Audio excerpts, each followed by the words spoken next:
In this video we're going to be looking at LEDs and resistors.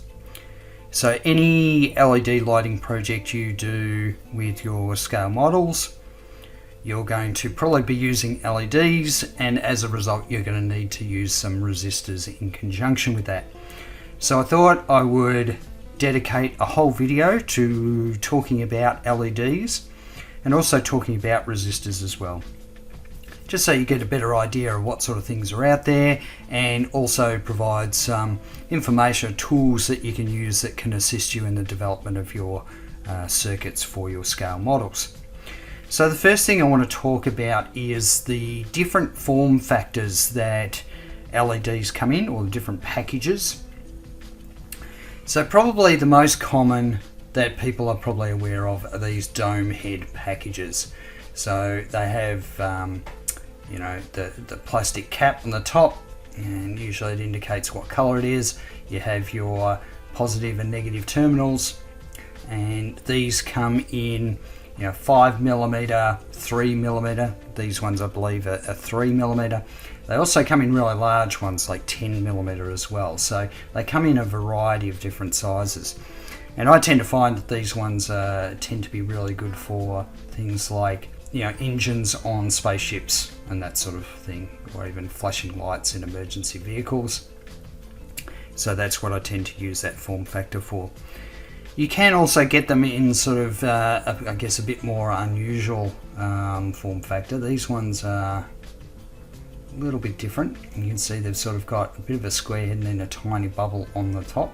I call these top hat ones. I'm not sure what the official terminology is, but yeah, it's just a different form factor. Essentially works exactly the same way as the dome ones, just a different form factor. So those different form factors that they come in, of course, these are really good for hand soldering, but you might find that you need LEDs that are even smaller. So that's where surface mount devices, or SMDs, come in. So these are surface mount LEDs. Now this one's quite large. It's not a small one. I'm going to show you a really small one in a minute. But the way you get these, they come on a strip. So this is made for a machine that puts circuit boards together. It's a pick and place machine that sort of robot picks one out and drops it on the circuit board where it needs to go. But you can buy these on eBay or AliExpress, and it just comes in a strip like that, and you can actually hand solder these. They are really quite tricky. What I recommend you do, and certainly for the really small SMDs, is you buy pre-wired ones. You can see I'm struggling to pick this up because they are so small. So you can get these in the tiniest places. And so they're just smaller than a grain of rice. And if I light this up just so that you can sort of see how bright it is for something so small. I mean, look at that. That's fantastic, for something that tiny. So what I recommend you do is you purchase ones that are pre-wired. So it makes it a lot easier. They usually come on these really narrow gauge wires, so they're sort of made for. Quite often, I mean, the guys who do model trains, train sets and that sort of thing, they've been using this sort of stuff for ages. But in the scale model community, we're starting to see more and more people use these really small surface mount or SMD LEDs. So I recommend buying them pre-wired. This out of this strip I bought, and these ones were quite big. Out of this strip I bought. I think most of these I ended up frying because I put too much heat onto them, because I just found it really difficult to actually solder them up. So just keep that in mind. Now, in addition to the form factor, you've also got lots of different colors. I've found that it is really dependent on the project that you're working on, whether it's worth actually getting, for example, a red LED versus a white LED that you would paint, say, some Tamiya clear over, or something like that. Or you might even be running fiber optics, and you might actually paint the end of the fiber optic in a Tamiya clear color. So it just depends on your personal preference and the color you want to get out of it. So I thought I'd sort of show you quickly some of the different colors that are available. And so of course we've got things like this is a yellow or an orange one. We have the classic red one, which I used on the flashing light project.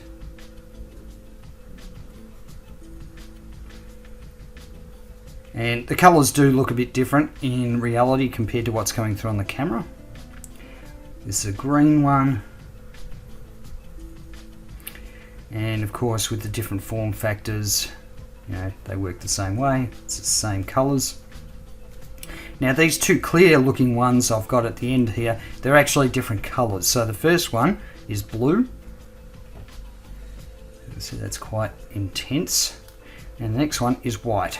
So this is just a clear white LED. So you got lots of choices, and I'd certainly recommend that when you're buying them, you get a mixed bag. Now there are sort of specialised LEDs out there. So there's UV LEDs that will emit a UV light. And of course you'll see those a lot in the torches that are used to set UV glue, and certainly in 3D printers, in resin 3D printers, UV LEDs are used a lot. The other interesting one that I've got into sort of fairly recently are addressable RGB LEDs. So these are WS2812 addressable LEDs. And so the advantage of these is that if you remember the previous project I did where I just had 2 LEDs, imagine if you got a project where you've got 100 of them. You're not going to find an Arduino board that's going to support just running off 100 digital pins.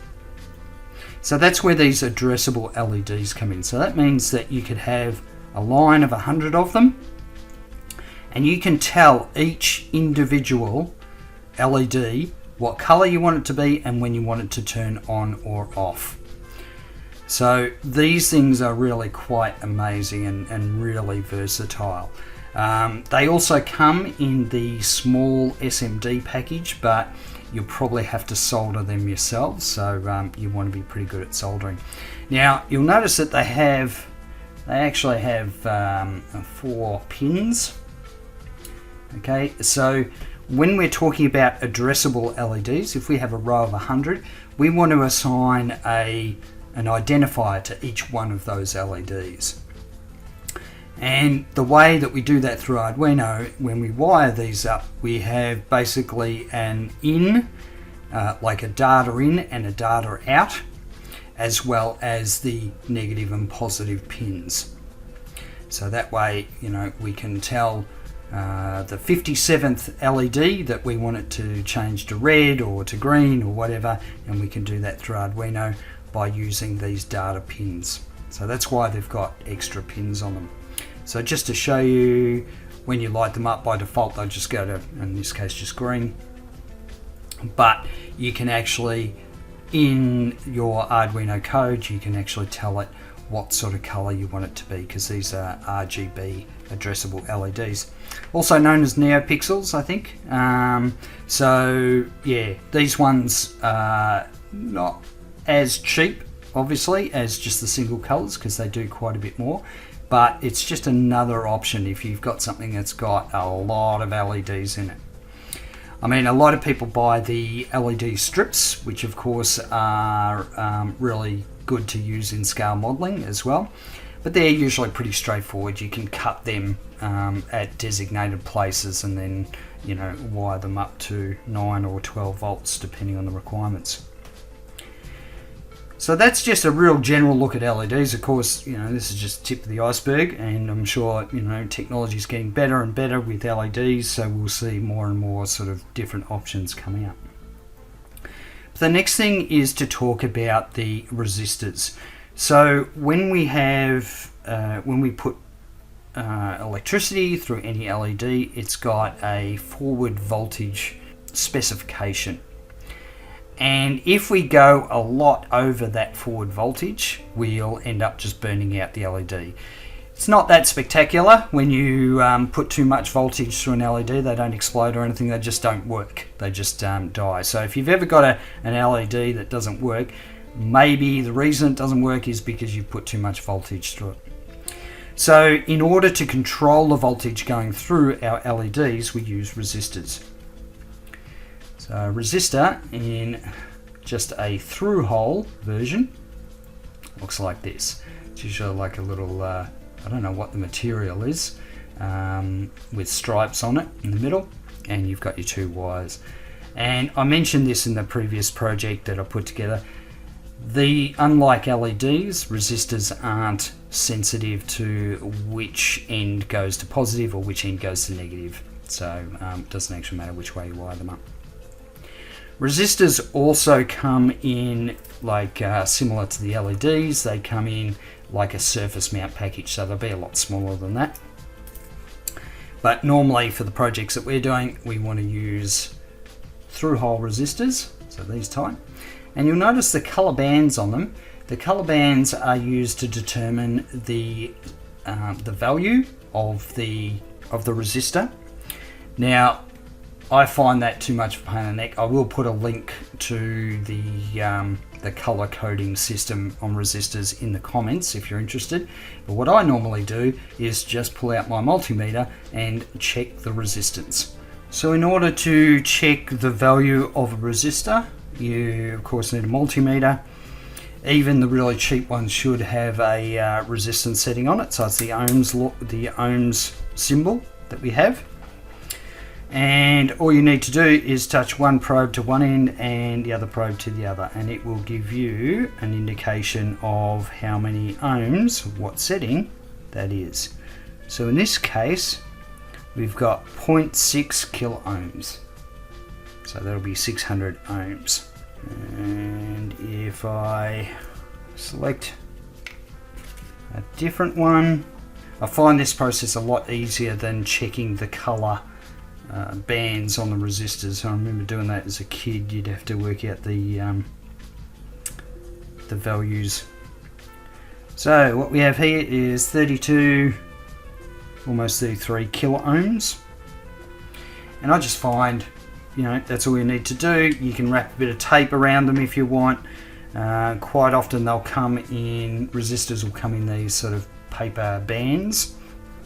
And so what I do is I just write on that paper band what the value is if I get a mixed bag. So I've got quite a few sort of different values in here. The next thing I want to do is just point you in the direction of where you can find sort of some more basic information about voltage, current, you know, in terms of electronics.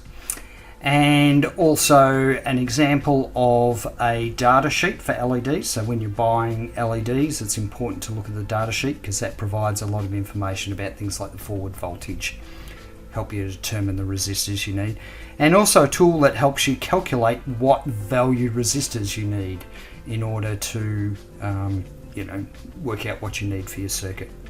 If you're interested in learning more about electronics, I would certainly recommend you check out SparkFun. They're a company that sell electronics kits, Arduino boards, components, but they have a real focus on learning electronics. So they have a lot of really good resources about learning different concepts in electronics. And for the stuff that I've been talking about with using LEDs and resistors, I would certainly recommend at a minimum you have a look at their section on voltage, current, resistance and Ohm's law.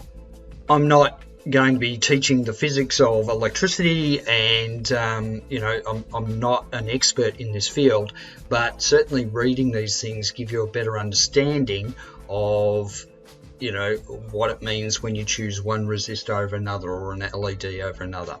So definitely recommend this particular page here. I'll include a link down in the description. But it talks about voltage and currency and charge and uses a water tank and water flow out of that tank as a way to describe the differences between, voltage, current and charge. So definitely worth checking that out. Whenever you're purchasing LEDs, it's really important to see if you can get your hands on what's called a data sheet. Data sheet provides all the specifications of the LED, and it will help you determine what sort of resistors you need for your particular circuit. So here I've got an example of a data sheet, and often it's available on the manufacturer's site of the LEDs. It is a super bright red LED, and it's probably a pretty good example to sort of show what information we want to look at when we're talking about our electronics projects for scale models. So the first thing as I scroll down is it talks about the package dimensions. So that's the form factor that it comes in the LED. LEDs, of course, come in lots of different form factors, as I showed previously, and this particular one is a 5mm dome cap package. Of course, it has the positive and negative pins, the anode and cathode, similar to what I used in the flashing light project. The only difference between this package and what I used was the ones that I had were 3mm as opposed to this one, which is 5. So they give you all the dimensions. That can be really helpful. It can help you determine, whether this particular LED package is going to fit within your requirements for your plastic model. As we scroll down, the main thing we want to look at is the forward voltage.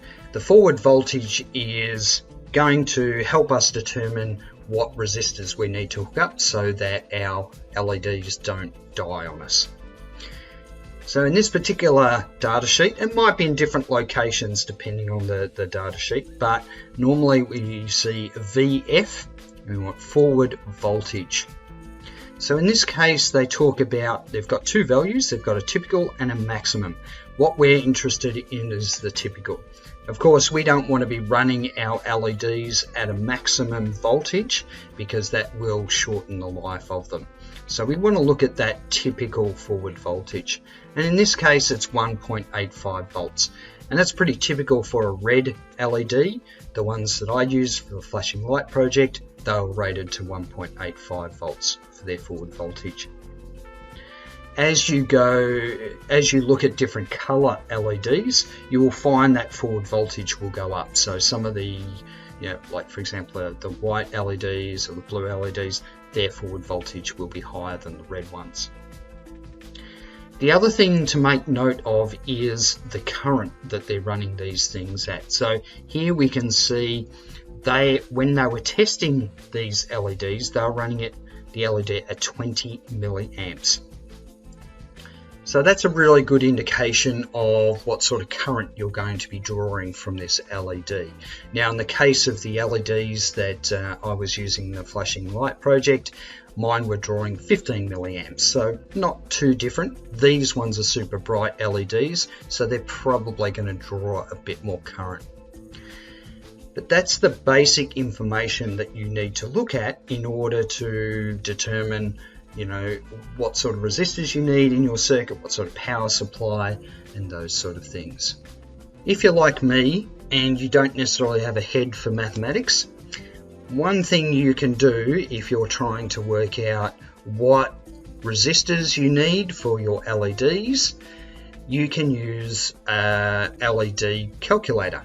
So there's a number of them online. This is the one that I prefer to use, and I'm going to explain why I prefer to use it in a minute. But what it does is it takes Ohm's law and it does all the mathematics for you. So you basically plug in the LEDs, the number of LEDs, the forward voltage, and what sort of current you want them to draw. So what I'm going to do is I'm going to put in the values for the project that I used with the flashing light. So that way you can see directly why I chose the 220 ohm resistors for that particular project. So first of all, I had two LEDs and the output voltage was 5, so 5 volts.